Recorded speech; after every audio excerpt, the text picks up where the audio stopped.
안녕하세요. 김현우 행사입니다.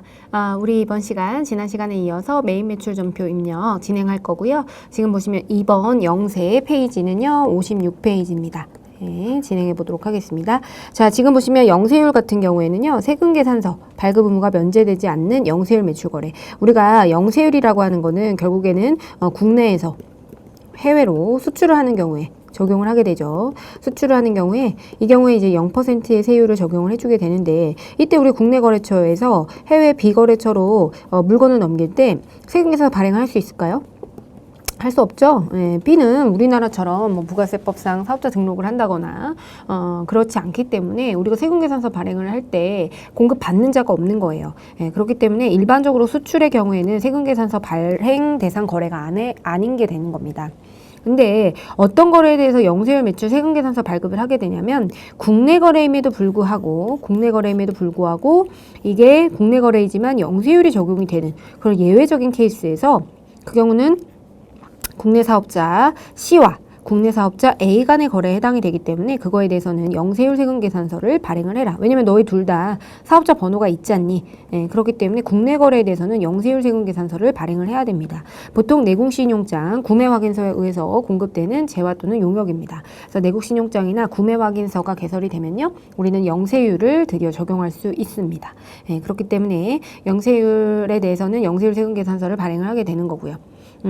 우리가 영세율로 적용을 하게 되면요, 부가세 신고서상 5번 란에 적용이 됩니다. 그래서 지금 보시면, 자, 부가세 신고서에 보시면, 부가세 신고서에 1월 1일부터 3월 31일이라고 가정을 하게 되면 이 영세율 부분 있죠? 영세율 세금계산서는 5번에 적용이 되고요. 우리가 이제 곧 배울 건데 수출 부분의 경우에는 6번에 적용이 됩니다. 그리고 이렇게 매출이 적용이 되면 과세표준 보시면 이 금액이 여기 제조 도소매 여기 안에 과세로 발행된 게 있고 영세로 발행된 게 있고, 어쨌든 지금 8,672만 원이라고 하는 금액은 이 1억 6,700 중에서 일부가 여기 들어가 있는 겁니다.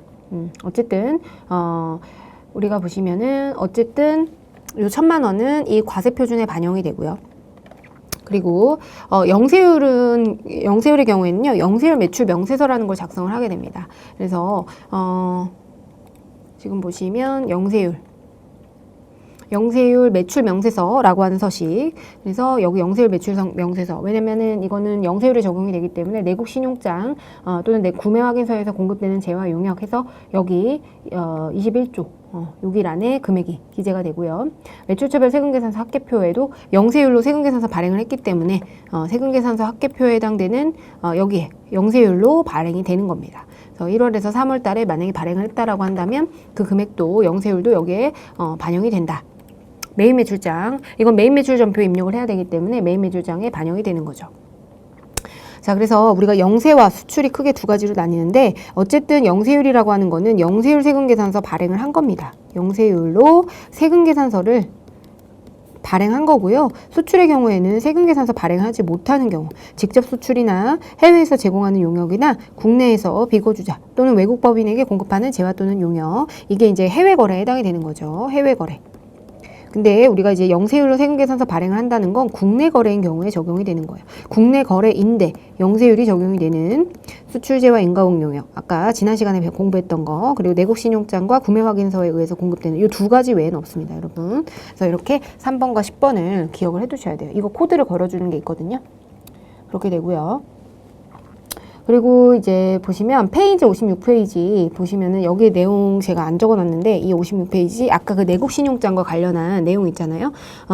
내국신용장 구매확인서라고 하는 거는 구매확인서라고 하는 거는 수출업자가 수출용 원자재 또는 수출용 완제품을 국내에서 구매하거나 수출 재화에 대한 인가공 용역을 제공받기 위해서 원신용장을 담보로 국내 공급업자를 수익자로 하는 국내 외국은행이 개설한 신용장에 해당이 된다. 어쨌든 이게 개설이 되면은 우리가 수출을 할 거라는 약속에 해당이 돼요. 그걸 은행에서 보증을 해주는 거기 때문에 우리는 영세율을 적용을 해준다.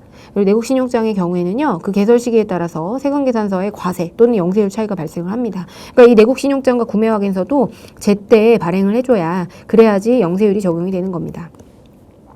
그래서 내국 신용장은 개설 시기에 따라서 다음과 같이 달라지는데 공급 시기가 속하는 달에 다음 달 10일까지 개설된다면 자, 공급 시기가 예를 들어서 6월 10일 날 발행을 했고 공급 시기가 속하는 달에 다음 달 10일 즉 7월 10일까지 발행이 되면 이때는 당연히 영세율 적용이 가능하겠죠. 원래 기한은 세금 계산서처럼 우리가 그 내국 신용장도 다음 달 10일까지 발행을 해주면 이거에 대해서 우리는 영세율 세금 계산서를 발행을 하시면 됩니다.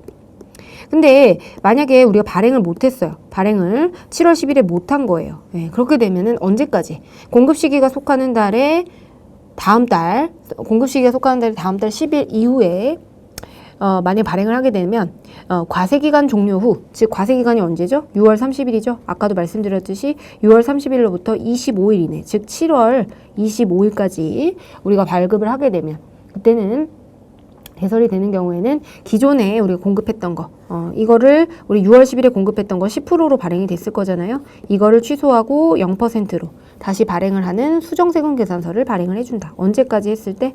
7월 25일로 했을 때. 인 겁니다. 그래서 우리가 만약에 7월 10일까지 되면은 이거 세금 계산서 애초에 발행할 때 0%로 발행을 할 수가 있는 거고 만약에 이때 안 됐으면 일단 10%로 발행을 해놨다가 7월 25일에 가서 수정을 하는 겁니다. 이 10% 세금 계산서에 대해서 마이너스 10%를 끊고 0%로 다시 세금 계산서를 발행을 하고 이 수정 세금 계산서는 당초 작성 연월일로 수정 세금 계산서를 작성일자로 한다. 작성일자는 당초 작성 연월일, 즉 언제 6월 10일로 이렇게 하게 된다라고 보시면 되겠습니다. 그다음에 임가공 용역은 뭐라고 했죠? 제가 아까 임가공 용역의 경우에도 우리가 수출업자와 수출하는 업자하고 이게 수출을 해야 돼요. A라고 하는 미국의 다른 수출업자와 직접 도급계약에 의해서 임가공 용역을 제공을 하게 된다면 우리가 로컬 LC가 있는 경우와 그렇지 않은 경우 상관없이 영세율이 적용이 되는 거고요. 반면에 이 수출업자와 그 다음에 임가공 용역을 체결한 예를 들어 갑이 있고 그 다음에 또 을이 있다라고 했을 때 이 거래에 해당되는 경우에는 이거는 직접 계약이 아니죠. 직접 임가공 용역을 체결한 그 계약이 아니기 때문에 이때는 반드시 LC가 있어야만 그때만 0%가 가능하고요. 만약에 LC가 없게 된다면 LC가 없다면 그때는 10%의 적용을 받게 됩니다. 요거래. 그래서 우리가 지금 공부하는 그 말씀하는 그 여기에 나와 있는 수출제와 임가공 용역은 이 케이스에 해당이 된다. 위에 있는 케이스에 해당이 된다라고 보시면 되겠습니다.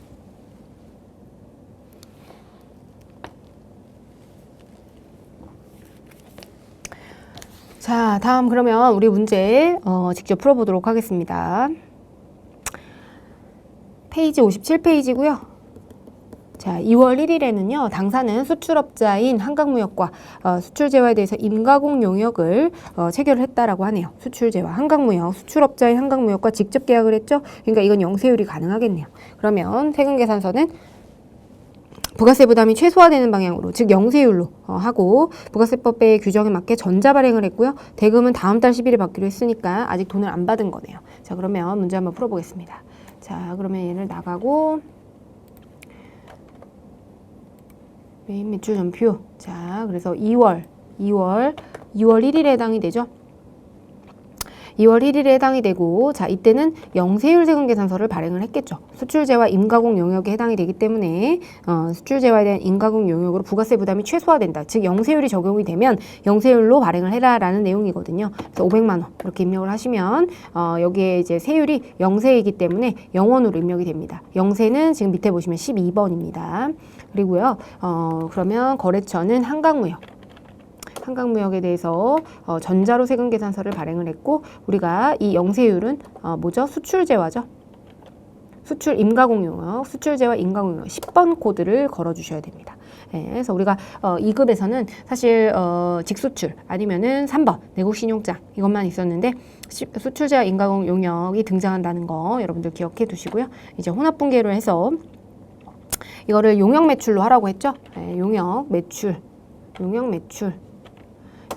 하게 되고요. 그 다음에 이 대금을 나중에 받기로 했다라고 했으니까 우리가 이건 주요 매출과 관련한 대금이죠. 그러니까 외상 매출금으로 해서 한강무역을 거래처 코드로 걸어주면 완성이 됩니다. 이렇게 입력을 해주시면 되겠습니다. 수출제와 임가공 용역 여부를 판단해서 영세율이 적용이 되는지 이걸 우리가 판단하도록 하고 있죠.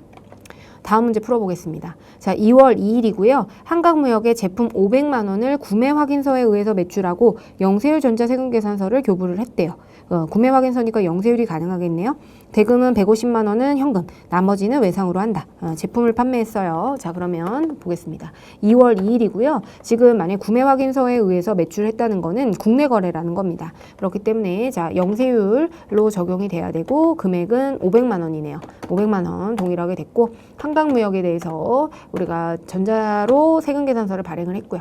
자, 그러면 이 경우에는 뭐가 돼야 되죠? 내국신용장 구매 확인서에 의해서 공급하는 재화 3번 코드를 걸어주셔야 됩니다. 그래서 우리가 혼합분계를 입력을 하시고요. 이건 제품 매출에 해당이 되기 때문에 자, 일부는 현금 150만 원을 현금으로 받았다고 했죠?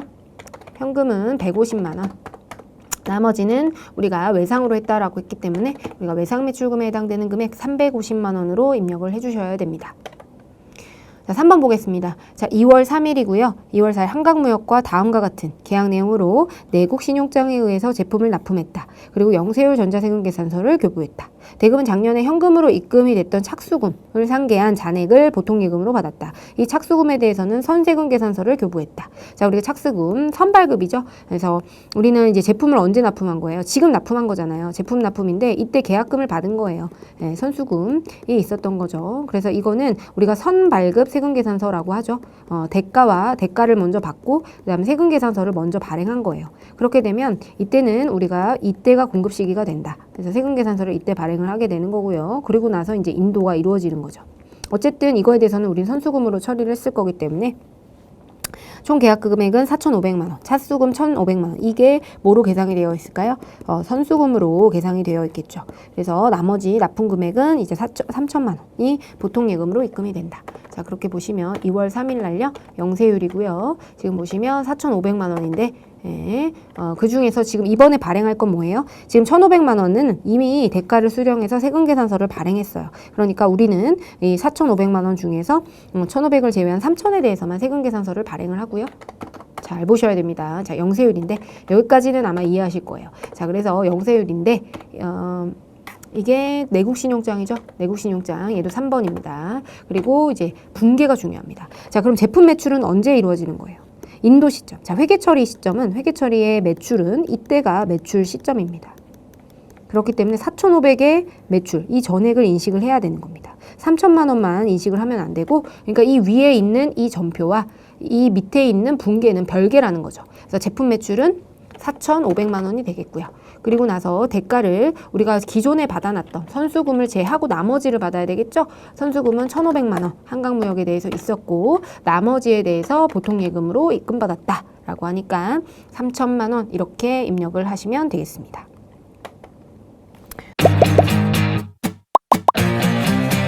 기회 유료 회원만의 남다른 서비스.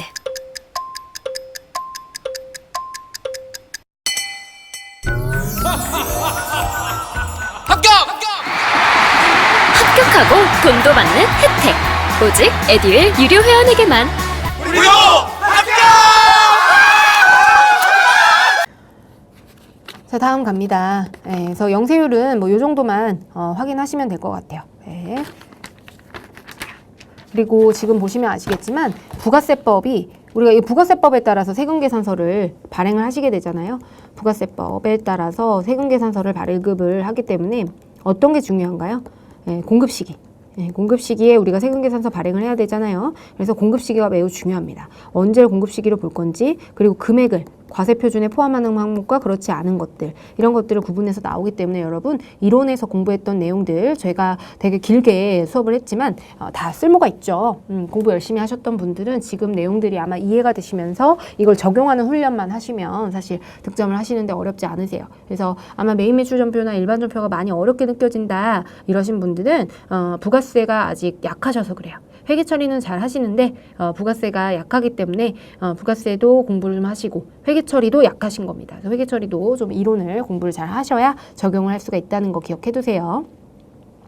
자, 13번 면세 문제 가겠습니다. 자, 면세는 뭐죠?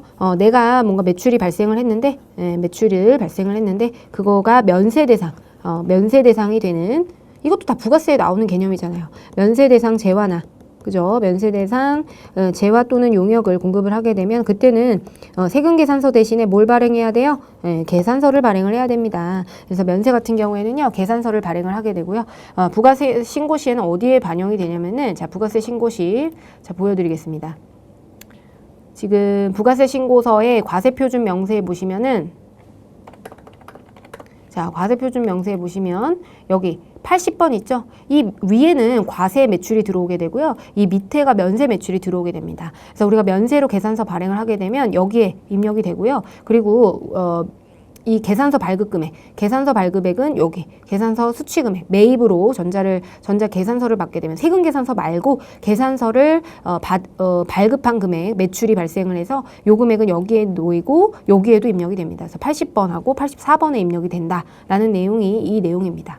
그리고 이 계산서에 대해서도 우리는 계산서 합계표를 매출과 매입에 대해서 작성을 해줘야 되죠. 매출과 매입에 대해서 작성을 해야 되기 때문에 우리가 발행한 그 매출 계산서는 여기에 반영이 되는 겁니다. 그리고 매입 매출장에도 당연히 매입 매출 전표에 입력이 되기 때문에 매입 매출 전표에 입력되는 모든 것들은 매입 매출장에 반영이 돼서요. 매입 매출장이 여기 나오게 되는 겁니다. 이걸 왜 암기하실 필요는 없어요. 네, 그래서 문제 풀어보겠습니다. 페이지 58페이지고요. 네. 지금 보시면 면세는 뭐 자주 출제가 되지 않아요. 그렇지만 이제 한번 해보겠습니다. 이런 식으로만 출제가 되겠죠. 그래서 이거는 지금 보시면 매출 매입은, 주식회사 매출 매입은 사용 중이던 건물을 주식회사 여유통상에 매각을 했대요. 토지와 건물을 합해서 매각 대금은요, 3억 원이고, 부가세는 별도다.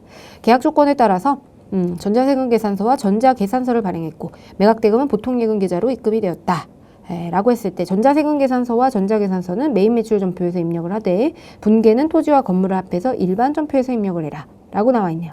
그러면 자, 전자세금 계산서와 전자계산서를 입력을 하고 분계는 별도로 입력을 해달라라는 내용이거든요. 일반 전표에다가.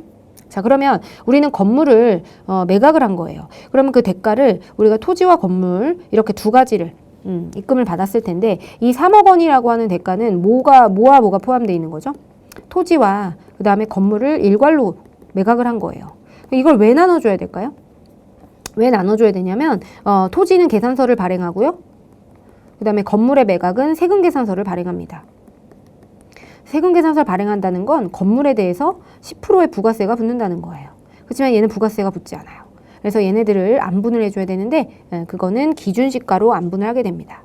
그래서 우리가 2억 원에 해당되는 토지와 건물로 기준시가로 안분을 하게 되고요. 자, 그렇게 되면은 우리가 토지와 건물의 가액을 구분을 해보시게 되면 이 3억 원에 2억 중에 1억 5천에 해당되는 금액이 토지에 해당이 되겠죠.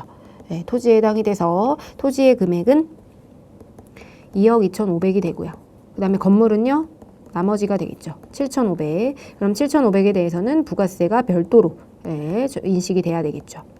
자, 그러면 입력해 보겠습니다. 매입 매출 전표에다가는 분계를 입력하지 말라고 했으니까 자, 이게 3월 2일이고요. 3월 2일 날 지금 일단은 토지부터 발행을 해볼까요? 자, 토지는 면세이기 때문에 면세 매출은 몇 번이죠? 13번입니다. 13번으로 면세를 2억 5천, 자, 2억 2,500이고요. 어디에다가 매출을 했냐면 여유통상에다가 면세니까 지금 부가세가 안 붙죠. 그리고 나서 이제 전자로 세금계산서 발행을 하고요. 자, 분계를 입력을 해야 되나? 분계를 입력을 하지 말라고 했기 때문에 0번으로 입력하시면 되겠습니다. 자, 그 다음에 3월 2일 날요. 우리는 과세 매출도 있죠. 건물에 해당되는 금액. 그래서 이거는 과세로 발행을 하시게 되고요. 7,500만 원의 부가세 별도고요. 여유통상에 대해서 전자로 세금계산서를 발행하게 됩니다. 그리고 부가세는 우리가 분계는 입력을 하지 않습니다.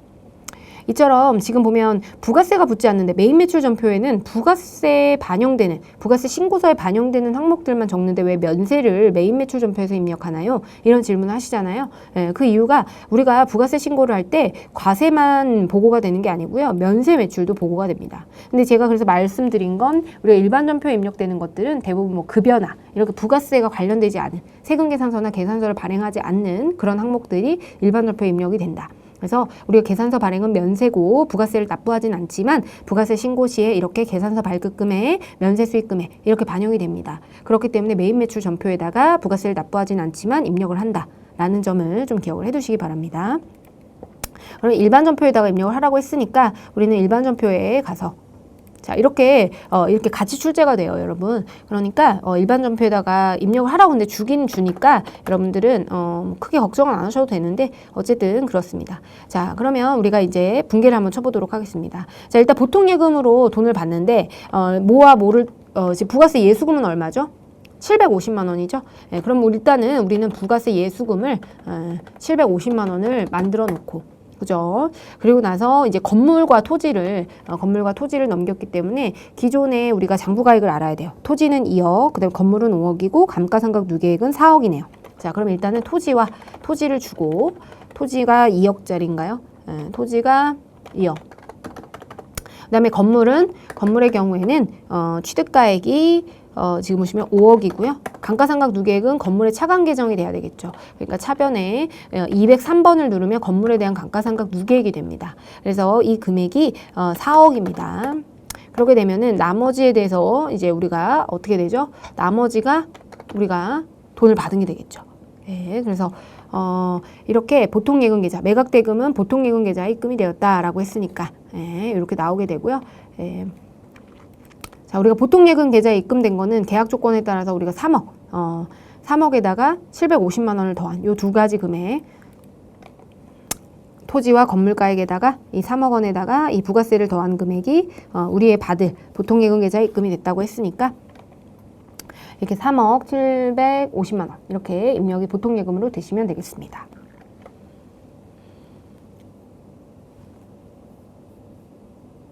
그렇게 되고요.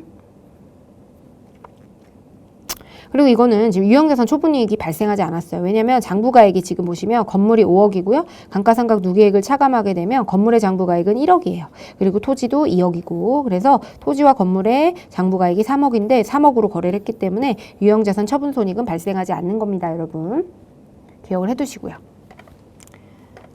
자, 그 다음에 이제 건별 보겠습니다. 자, 건별 같은 경우에는 우리가 영수증 발급 거래나 이제 간주임대료 금액이 주로 이제 건별로 거래가 됩니다. 그러니까 이거는 세금 계산서도 아니고 계산서도 아니고 신용카드도 아니고 그 다음에 현금 영수증도 아닌 순수한 그냥 현금으로 거래되는 거라든지 현금으로 거래된다는 게 뭐냐면은 우리가 음식점 가가지고 음식점 사장님한테 현금으로 주고 그러고 나서 세금계산서나 계산서나 신용카드, 현금 영수증 이런 것들을 안 받는 것을 의미합니다. 그래서 그런 것들이 건별 전표로 입력이 되는 거고요. 영수증 발급 대상 거래나 세금계산서가 발행되지 않은 그런 과세 매출 거래의 경우에 건별로 입력이 된다. 그리고 간주임대료의 경우에도 건별로 입력이 된다라고 보시면 되겠습니다. 자, 그러면 이거는 어디에 입력이 되냐면 자, 보시면 부가세 신고서에 4번에 해당되는 기타 항목 있죠? 이게 우리가 건별로 입력하는 매출이 여기에 입력이 되고요. 건별은 과세가 되는 것 중에서 이렇게 세금계산서나 신용카드, 현금 영수증을 받지 않은 나머지가 기타로 오게 되는 겁니다. 그리고 이제 과세표준에도 얘도 당연히 이제 과세 대상 매출에 해당되기 때문에 이 과세표준에 이 과세 부분에 들어오게 되고요.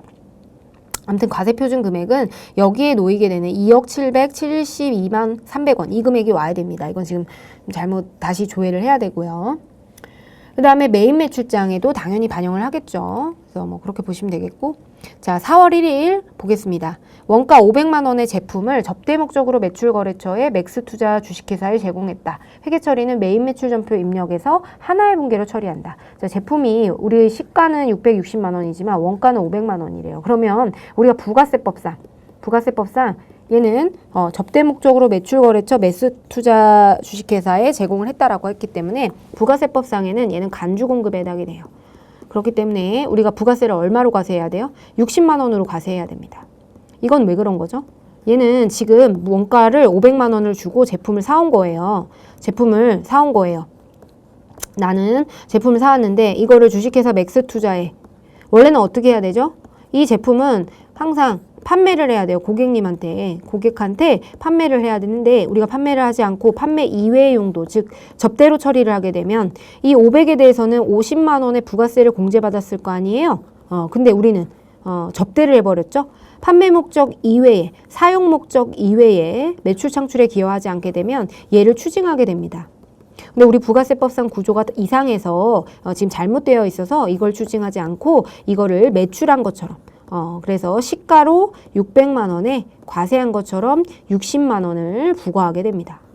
이거 안 맞죠? 50만 원에 사왔는데 60만 원을 부과하는 건 나빠요.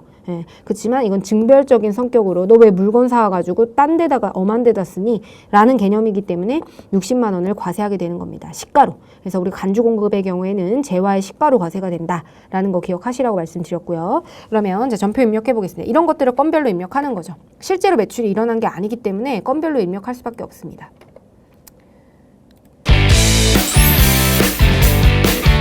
세 개요? 완전 초보였죠.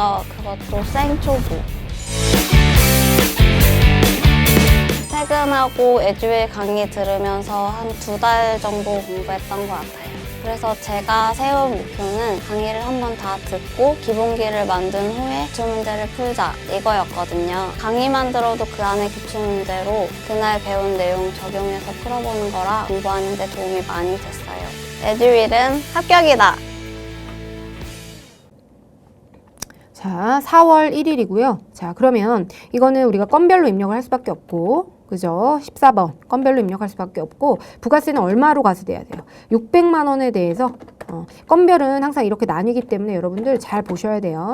600만 원에 60만 원. 그리고 거래처는요, 맥스 투자입니다. 맥스 투자. 여기에다가 공급을 했고, 이건 당연히 전자세금계산서가 아니죠. 그래서 분계로 입력을 하셔야 되는데, 자, 이건 60만 원만 입금이 된 거고, 실제로 나간 건 뭐예요? 자, 실제로 나간 거는 제품이 나간 겁니다. 제품. 그러면 제품이 우리 장부에서 사라졌겠죠? 그래서 제품은 뭐로 계산돼 있어요? 500만 원으로 계산이 되어 있는데, 자, 우리 부가세 예수금. 이거는 사실 어떤 우리 부당하게 공제받은 거에 대한 징벌적 성격에 해당이 되는 거잖아요. 부가세를 납부하게 하기 위해서 우리가 징벌적으로 이렇게 하는 거기 때문에 비용 처리는 해줍니다. 그래서 이 제품과 그 다음에 우리가 여기에 원래는 대가를 받아야 되는데 대가를 안 받았어요. 그렇죠? 그렇기 때문에 얘네들은 대가를 안 받았기 때문에 그러면 이거는 비용 처리를 하게 됩니다. 그래서 관련된 계정으로 비용 처리하게 되는 거고, 접대 목적이기 때문에 이 부가세까지 포함한 금액을 접대비로 처리하게 됩니다. 자, 그러면 자, 여기에다가 접대비. 이 대변은 뭐가 되죠? 제품이 500만 원이 나간 거예요. 자, 제품이 500만 원 나가고요. 560만 원을 접대비로 처리해 주게 되는 거죠.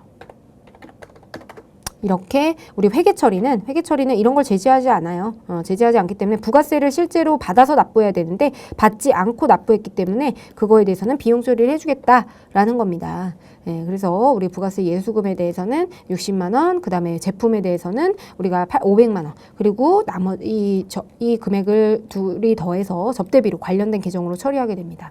그리고 이때 넘어가시면 안 되는 게, 자, 제가 항상 말씀드렸듯이, 자, 어떤 상품이나 제품이나 이런 원재료 같은 거 있잖아요. 원재료는 반드시 뭐로 돼야 돼요? 지금 이것처럼 판매가 돼야 돼요. 판매. 그래서 매출 원가로 처리가 돼야 됩니다.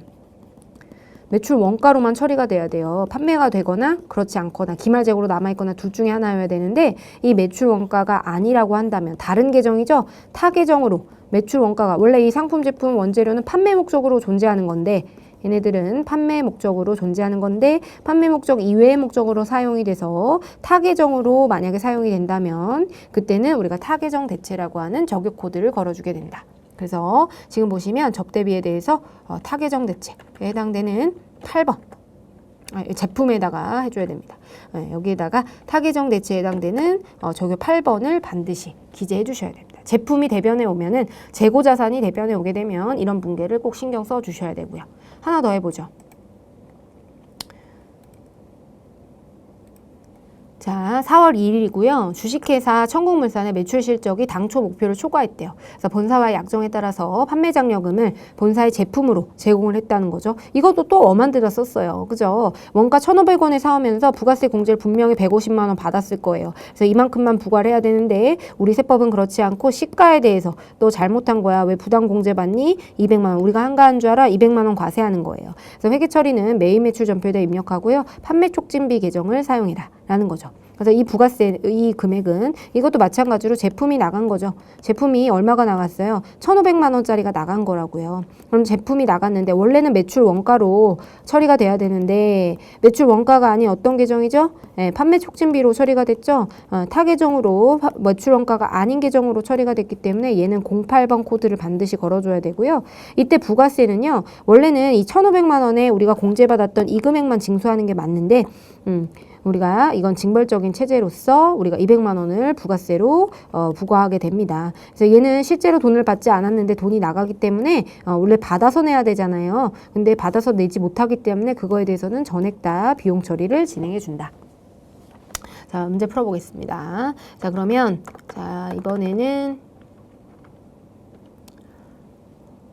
자, 4월 2일이고요. 건별이고 그 다음에 이거는 시가로 과세를 해야 되니까 과세하려면 2천만 원이 와야지 과세를 할 수 있죠. 그래서 200만 원 그렇게 되고 지금 보시면 청국물산입니다. 청국물산이고요. 그래서 혼합분계로 반드시 입력해줘야 되고 자, 뭐가 나갔죠? 제품이 나갔습니다. 제품이 2천만 원이 나가면서 2천만 원이 나갔나요? 원가 1,500만 원짜리가 나갔죠? 네, 그러면서 이 나머지를 뭐로 처리한다? 판매 촉진비라고 하는 계정감으로 처리한다. 근데 우리 제품은 항상 매출 원가가 돼야 되는데 그렇지 않았기 때문에 저격 코드 8번을 반드시 걸어준다. 이거를 잊지 않으셔야 됩니다. 이게 포인트입니다. 네, 아시겠죠? 됐고요. 다음 넘어가겠습니다. 수출입니다. 이거는 뭐냐면 우리가 해외 거래, 국내 거래가 아니고요. 국내 사업자 간의 거래가 아니고 국내 사업자가 해외로 수출을 하는 경우, 그래서 직수출의 경우에 직수출 아니면 해외에서 공급하는 외국에서 공급하는 용역이라든지 이런 것들 영세율 적용 대상이 되는 것들을 수출 16번 코드로 입력을 하게 됩니다. 자, 우리가 수출로 입력을 하시게 되면요. 아까 부가세 신고서에 영세율 세금 계산서가 아니고 기타분 6번에 반영이 됩니다. 6번에 반영이 되고요. 그 다음에 과세표준에도 당연히 이게 과세표준에 반영이 됩니다. 그리고 영세율 매출 명세서. 아까 우리가 영세율 세금 계산서는 영세율 매출 명세서라고 하는 서식을 작성을 한다고 했죠. 그래서 여기에서 어떤 항목 때문에 영세를 적용받은 건지 직접 수출인지 아니면 내국신용장인지 국외에서 제공하는 용역인지 등등등 여기에서 우리가 고르게 됩니다. 그리고 메인 매출장이 당연히 입력이 되겠고요. 그럼 문제 풀어보겠습니다. 페이지는 자, 60페이지입니다. 자, 5월 1일에 제품을 미국에 캡틴에 직수출을 하기 위해서 선적을 완료했대요. 그리고 5월 1일 날짜로 10만 달러를 보통예금으로 받았다. 선적을 완료했으니까 우린 선적일이 우리 수출의 공급 시기가 되겠죠. 그래서 이때 15만 달러를 지금 보시면 제품 수출 금액은 15만 달러로서 잔액은 다음 달 10일에 받기로 했고요. 지금 보시면 우리가 15만 달러의 매출이 있는데 5월 1일에 이때가 선적일이죠. 우리는 공급 시기가 언제예요? 선적일이잖아요. 이게 공급 시기가 영수출의 공급 시기는 선적일입니다. 그런데 이때 대금을 10만 원 달러를 받았고요. 그리고 나머지는 5만 달러를 언제까지? 10일에 받기로 했어요. 그렇지만 우리는 언제가 재화의 공급 시기죠? 선적일이기 때문에 이때 얘네들을 모두 다 합쳐서 매출 재화를 공급한 거로 봐서 1,200원을 곱해서 제품 매출을 인식해야 됩니다. 자, 보겠습니다. 자, 메인 매출 전표 입력해 볼 거고요. 자, 보시면 5월 1일이네요. 자, 5월 1일이고요.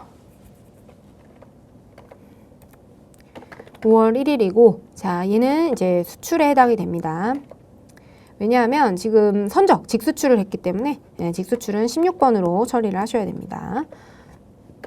그러면 우리가 1,200원에 15만 달러를 곱하게 되면요. 매출이 얼마죠? 1억 8천이죠. 1억 8천이고 자, 캡틴. 아이고, 잠시만요.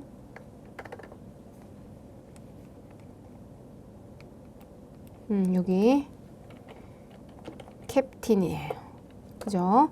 그리고 우리가 영세율을 직접 수출이죠. 그러니까 직접 수출 1번으로 코드를 걸어 주셔야 되고 수출 신고 번호는 지금 따로 입력하라는 내용이 없고 생략을 하라고 했으니까 입력을 안 하셔도 됩니다. 그리고 우리는 혼합 분계로 해서 밑에다가 저기로 입력을 해줘야 되는데요. 자, 이거는 지금 제품 매출이 맞죠? 1억 8천을 전액하게 되는 게 맞고 자, 오늘 입금받은 건 얼마예요? 5월 1일 날 입금받은 거는 10만 달러를 보통예금으로 받았다고 했으니까 우리가 보통예금으로는 10만 달러에 해당되는 1,200원 환율을 곱하게 되면 1억 2천을 받은 겁니다. 그리고 반면에 나머지는 아직 못 받은 거죠. 그러니까 외상매출금 주식회사 캡틴 6천만 원 이렇게 해서 입력을 하시면 됩니다. 선적일이 공급시기였고요. 그 다음에 보겠습니다. 두 번째 5월 2일인데요. 이때는 미국의 캡틴으로부터 주문받은 제품 5만 달러를 오늘 선적을 했대요. 5월 2일 날. 근데 대금은 4월 20일에 받은 선수금 4만 달러를 원화로 실제 환전한 금액이 3,800만 원이다. 그러니까 지금도 5만 달러라고 하는 매출이 있는데 그 중에서 우리가 5월 2일과 4월 20일에 대금을 4만 달러를 받아가지고 이때는 중요한 게 뭐냐면요. 외화를 원화로 환전했는지 여부예요. 근데 환전을 했다라고 하네요. 그리고 나서 10,000달러를 받아야 되는데 이거는 언제? 6월 말에 받기로 했대요. 그래도 매출은 언제예요? 자, 5월 2일이 선적일이기 때문에 공급 시기는 선적일이 됩니다. 근데 우리가 공급 시기 이전에 대금을 받아가지고 대금을 수령하고 환가를 하시면요. 환가라는 게 뭐냐면 외화를 원화로 환산하는 겁니다. 환전하는 거예요. 환전을 하게 되면은 그때는 이 금액을 가지고 우리가 매출액을 인식을 하게 됩니다. 매출액은 이때 인식을 하지만 금액은 이 금액으로 확정하는 거예요. 환율을 적용할 때, 환율 적용의 경우에 지금 환율 적용에 대해서 말씀드리는 겁니다. 매출은 공급 시기고요. 환율 적용 시에 만약에 우리가 공급 시기 이전에 원래 공급 시기에 환율을 적용을 하게 되는데 환율은 공급 시기 환율 언제예요? 5월 2일 1,200원에 환율을 적용해야 되는데 공급 시기 이전에 대가를 받아서 그걸 환가하게 되면 그 시점에 환율을 적용하게 된다는 겁니다. 그래서 3,800만 원이 우리 4만 달러에 대해서는 3,800만 원으로 적용을 해줘야 돼요. 그래서 우리의 매출은요 3,800만 원에다가 이 6월 말에 수령하기로 한 10,000달러 이거의 환율은 언제? 공급 시기 이후에 도래하는 거는 공급 시기로 수렴하게 됩니다. 그래서 1,200원을 곱해서 이 금액이 뭐가 돼요? 이 금액이 제품 매출이 되는 겁니다. 언제? 선적일 5월 2일 날 회계 처리는 이때로 하셔야 됩니다. 자, 그래서 근데 여기서 주의하실 거는 대금을 수령했고 환가도 했다는 겁니다. 자, 문제 풀어보겠습니다. 자, 5월 2일이고요. 5월 2일이고 그 다음에 자 보시면 수출이죠. 수출에 해당이 되고요. 지금 5천만 원입니다. 이거는 거래처가 캡틴이에요. 캡틴이고요. 그 다음에 얘도 직접 수출에 해당이 되죠. 직접 수출에 해당되고 얘도 뭐 따로 그 수출 신고 번호를 주지 않았으니까 안 하셔도 됩니다. 그래서 우리가 혼합으로 분기를 입력을 하는데요. 자, 제품 매출을 이때 인식하는 거 맞죠? 왜냐면 선적일이기 때문에. 근데 선수금 얼마죠? 선수금 미리 받아놓은 돈이 있었어요. 공급 시기 이전에 선수금을 받아놨어요. 자, 그렇게 되면 자 3,800만 원. 그리고 외상 매출금에 해당하는 금액이 나머지 1,200만 원이 됩니다. 그래서 이렇게 입력하시면 되겠습니다. 받을 돈이니까 안 받았으니까요. 분계는 이렇게 입력하시면 되겠고요.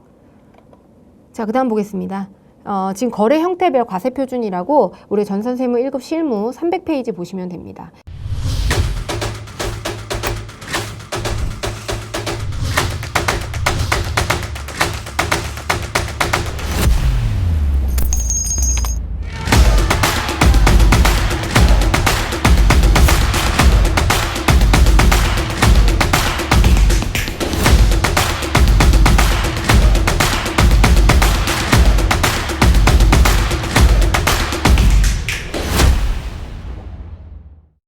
여기서 외국 통화를 대가로 받는 경우 있잖아요. 그 경우에 우리가 과세표준을 산정함에 있어서 과세표준이라고 하는 건 이 공급가액을 산정함에 있어서 그때 공급시기 도래 전에 공급시기라는 건 선적일입니다. 우리가 외화로 돈을 받게 되면 선적일 이전에 우리가 원화로 환가를 하잖아요. 원화로. 그러니까 이거를 달러에서 원화로 환전을 하잖아요. 대가를 받는 건 조건데 그렇게 되면은 이때 시점에 이 환가한 금액으로 과세표준을 잡는다는 거예요. 그래서 우리가 이 3,800만 원 원래는 5만 달러를 전부 다 이때의 환율에 해당되는 1,200원으로 적용을 했어야 되는데 이렇게 하지 않고 4만 달러를 먼저 받아가지고 환가를 했으니까 이 금액을 그대로 인정해주겠다는 겁니다.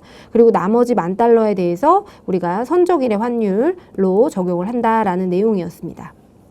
근데 만약 환가를 안 하면요, 그 경우에는 우리가 뭔가 달러에 대해서 계상해 놓은 금액이 있겠죠. 이때 환율로 계상이 되어 있지만 어쨌든 우리가 선적일의 환율로 매출을 인식을 해야 되는데 지금 그거를 한번 보여드릴게요. 그리고 이 공급시기 이후에 선적일 이후에 도래하는 외상 매출금들 그러니까 이때 돈을 안 주고 이때 도래하는 것들은 어쨌든 언제 환율로 선적일의 환율로 적용을 해야 됩니다. 네, 5월 3일 보시겠습니다. 5월 3일 당사는 미국의 캡틴과 15,000달러의 수출 계약을 체결하고 4월 4일 계약금 2,000달러를 받고 회계 처리하였다라고 되어 있죠. 그러면 지금 보시면 2,000달러의 경우에는요. 4월 4일 날 4월 4일 날 환가를 했고 그 다음에 나머지 13,000달러의 경우에는 지금 5월 3일 날 선적 완료를 하면서 선적 완료를 5월 3일 날 했다고 했기 때문에 우리가 부가세법에 따라서 공급 시기의 경우에는 우리가 선적일 5월 3일 이전에 환가한 경우에는 그 금액으로 하게 되죠. 그렇기 때문에 지금 선수금에 해당하는 금액 200만 원에다가 부가세법상 과세표준은 5월 3일 나머지 13,000달러의 경우에는 그 이후에 우리가 수출에 대해서는 지금 이날 입금을 받은 게 아닌가 봐요. 나머지 13,000달러를 받아야 되는데 요때 받지 않고 선적 완료했지만 외화 외상 매출금으로 계정을 계상해라 라고 되어 있으니까 매출 채권으로 지금 아직 받진 않은 거예요. 그렇지만 우리는 선적일의 환율로 우리가 과세표준을 설정해야 되기 때문에 1,100원 1,100원을 곱해서 계상을 하게 됩니다. 13,000달러에 1,100원을 곱해가지고요. 그렇게 되면은 자 보시면요. 이 금액이 1,430만 원이 되는 거죠. 그래서 이제 부가세법상 과세표준의 경우에는 이렇게 설정이 됩니다. 그리고 지금 수출에 대해서 그러면 요거는 외상 매출 우리가 외화 외상 매출금으로 계정을 계상해야 되는데 지금 계정 과목 코드 번호를 112번으로 변경을 해라 라고 되어 있거든요. 그래서 한번 그거 먼저 볼게요. 자 그러면 우리가 계정 과목 및 적요 등록에 가시게 되면 우리 계정 과목을 변경하실 수 있어요. 이거를 번호를 0324 그룹으로 되어 있는데 요걸 변경하라고 되어 있기 때문에 여기 컨트롤 F2를 누르시면 여기서 변경을 하실 수가 있거든요. 그래서 여기에서 외화 외상 매출금 이렇게 표기를 하시면 되겠습니다. 그렇게 하시면 이렇게 변경이 되는 걸 왼쪽에 보실 수 있겠죠. 그래서 이렇게 계정 과목 코드를 변경하시고요. 그리고 나서 우리가 5월 3일로 코드를 한번 입력해 보겠습니다. 자, 그럼 우리가 일단은 이거는 수출이죠. 직수출에 해당이 되기 때문에 16번 코드에 해당이 되고요. 우리 공급 가액을 정해줘야 되는데 공급 가액은 우리 200만 원에 요 1,430만 원. 그러니까 선적일 이전에 환가한 금액의 경우에는 그 금액과 그다음에 1,430만 원을 더해서 계상을 해주게 됩니다. 그렇게 되면 1,630만 원이 우리의 매출이 되겠습니다. 공급 가액은 1,630만 원이 되겠고요. 그래서 코드는 우리가 공급처는 캡틴. 캡틴에 해당이 되고 그다음에 우리 영세율은 이제 직수출에 해당이 되겠죠. 네, 그래서 이렇게 입력을 해주시면 되고요. 그리고 나서 이제 분계를 입력을 해줘야 되는데 혼합으로 분계를 해보겠습니다. 근데 지금 여기서 주의하셔야 될 게 뭐냐면은 여기는 하단 분계 시에 제품 매출액을 일반 기업 회계 기준에 의해서 측정에 따른다라고 나와 있어요. 근데 우리가 지금 2번에 보시면은 이번에는 우리가 부가세법 과세표준으로 선적일에 회계 처리를 해라. 여기서는 이제 부가세법상 과세표준으로 회계 처리를 하라고 되어 있잖아요. 회계 처리를 하라고 되어 있는 반면에 지금 여기에서는 일반 기업 회계 기준에 따라서 회계 처리를 해라라고 나와 있어요. 이게 다르기 때문이죠. 우리 부가세법상으로는 지금 보시면 우리가 선적일 이전에 우리가 공급 시기 이전에 만약에 환가를 하는 경우에는 그 환산한 금액과 그다음에 공급 시기의 환율로 계상한 금액, 요 금액을 더해서 과세표준을 설정을 해서 1,630만 원으로 과세표준이 설정된 반면에 우리가 일반 기업 회계 기준에 따라서 회계 처리를 해라라고 했을 때는 일반 기업 회계 기준에 따른 공급 시기의 경우에는요. 매출액은 일반 기업 회계 기준에 따라서 매출액은 공급 시기 환율로 계상을 한 겁니다. 즉 우리가 중간에 우리가 선적일 이전에 공급 시기 이전에 환가를 했다라고 할지라도 5월 3일 날 제품 매출이 우리가 이때가 인도 시기가 되는 거죠. 이때 제품의 매출이 발생한 것으로 봐서 이때 공급 시기 환율로 전액을 환산하도록 되어 있습니다. 그래서 15,000달러를 언제 환율? 1,100원의 환율로 계상을 해가지고 1,650만 원으로 우리가 제품 매출액을 계상을 해주셔야 됩니다. 그래서 이게 우리의 회계 기준상 부가세법과 다른 회계 기준상의 매출액이 됩니다. 그럼 이 차익분을 어떻게 조정해야 되겠죠? 그걸 보여드릴 건데요. 일단은 우리가 이제 분계를 해보시면 제품 매출은 1,630만 원이 아니고요. 우리가 일반 기업 회계 기준에 따라서 우리가 환가를 한 금액으로 매출을 계상해야 되기 때문에 제품 매출액은 우리가 공급 시기의 환율로 계상한 금액입니다. 그래서 제품 매출은 1,650만 원이 계상이 되겠고요. 그리고 이제 선수금으로 받아놓은 금액이 200만 원이 있겠죠. 자, 선수금으로 받아놓은 금액이 200만 원이고요. 200만 원이고 그 다음에 나머지에 해당하는 금액이 이제 보시면 외화 외상 매출금이겠죠. 외화 외상 매출금이 우리가 선적일에 환율로 되어 있기 때문에 1,430만 원. 그렇게 되면 우리가 20만 원의 차익분이 발생을 하게 되죠. 그 부분이 뭐다? 바로 외환 차손익이 되는 겁니다. 네, 그래서 20만 원은 외환차손. 그래서 이 제품 매출액은 우리 일반기업 회계 기준에 따라서 제품 매출액을 설정하게 되고요. 그렇게 되면 공급 시기의 환율로 15,000달러를 전액을 다 우리가 선적일의 환율로 계상을 해줘야 된다. 이게 회계 기준상의 제품 매출액에 해당이 되고 우리가 외화 매상 매출금과 그다음에 선수금의 경우에는 부가세법에 따라서 결정이 되기 때문에 이 금액과의 차익분을 우리가 외환차손으로 인식을 해주시면 되겠습니다. 네, 그래서 일반기업 회계 기준에 따라서는 이렇게 문제가 나오시게 되면 회계 처리를 일반기업 회계 기준에 따라서 진행을 해라라고 하게 되면 공급가액 부분은 우리 부가세법상 과세표준을 설정하는 그래서 선적일 이전에 환가한 경우에는 환가한 날의 환율과 그 다음에 그 선적일 선적일 이전에 우리가 환가를 한 경우에는 그 환율을 인정해주게 되고 선적일 이후로 만약에 외화 매상 매출금을 받는다고 하더라도 우리는 선적일로 기속을 하게 되죠. 나머지 잔액분에 대해서는. 그래서 미리 돈을 받으면 그 금액은 받은 날에 환가한 금액으로 환가한 환율로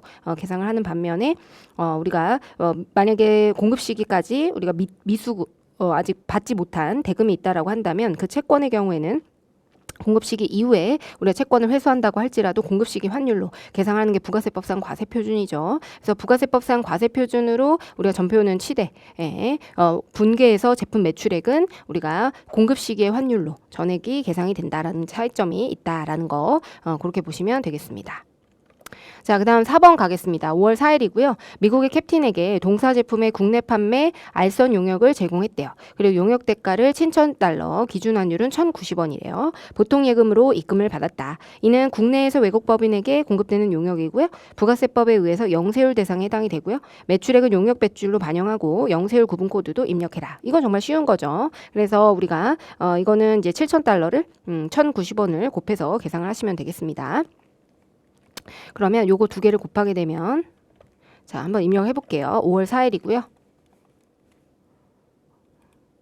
5월 4일 날 우리는 이제 수출을 하게 되는데 네, 수출을 하게 되고요. 자, 공급가액은 요 7,000달러하고 1,090원을 곱하게 되면 763만 원. 이렇게 계산이 됩니다. 그리고 이것도 캡틴이죠.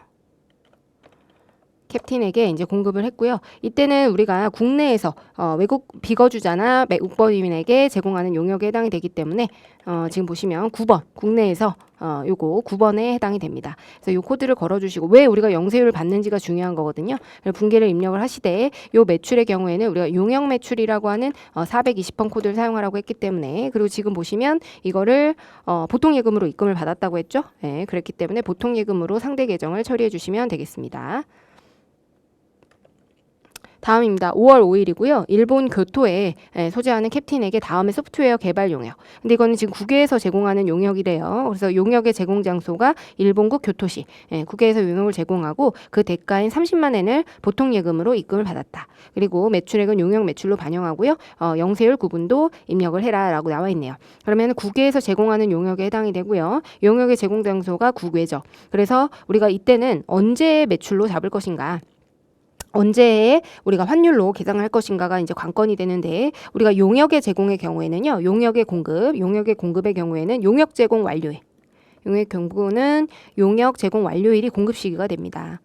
그래서 우리 공급 시기 환율로 환산을 해야 되기 때문에 용역 제공 완료일이 5월 5일이 되겠죠. 5월 5일에 완료가 됐다고 하니까. 그래서 우리가 1,060원을 곱해줘야 되고요. 우리가 N화가 나오게 되면은 주의하셔야 되는 게 지금 100N당 1,060원입니다. 그래서 100N에 1,060원. 이렇게 곱해주셔야 되는 거. 그래서 요게 이제 10.6원이 되는 거거든요. 네. 그래서 요거 계산하실 때 주의하시고요. 이렇게 곱하게 되면 318만 원. 이렇게 계산이 됩니다. 그리고 뭐 계산하시는 거는 우리 5월 5일 전표로 기재를 해주셔야 되겠죠. 네, 그래서 5월 5일로 전표를 기재를 해주시고요. 16번 코드에 해당이 되고 공급가액은 318만 원 이렇게 계산이 됩니다. 그리고 이것도 마찬가지로 캡틴이고요. 캡틴에 해당이 되고 그다음에 영세율 같은 경우에는 지금 국외에서 제공하는 용역에 해당되기 때문에 6번에 이렇게 나와 있죠. 그래서 이 코드도 중요합니다. 왜 영세율을 받는지를 우리가 반드시 근거 조항 이게 다 근거 세법 규정이에요. 조항에 해당 부가세법 21조에 각 시행령 나와 있는 항목들이기 때문에 왜 영세율을 받는지를 우리가 코드를 반드시 걸어 주셔야 됩니다. 그래서 이제 분계는 이제 3번 코드가 되고요. 이것도 용역 매출에 해당이 되죠. 용역 매출 용역 매출에 해당이 되고 그다음에 그거에 대해서 이제 보통 예금으로 상대 계정을 처리하시면 되겠습니다. 네, 그래서 이렇게 318만 원으로 하게 되고 보통 예금으로 5월 5일로 전표를 친다는 거. 용역의 공급은 우리가 영무 제공 완료일, 용역 제공 완료일이 공급 시기가 된다라는 점을 좀 기억을 해두시면 될 것 같고요. 어쨌든 우리가 부가세법상 공급 시기가 중요한 거예요. 그래서 여러분들이 공급 시기 공부를 열심히 하셔야 틀리지 않으실 수 있습니다. 네, 이번 시간 여기서 마치도록 하겠습니다. 감사합니다.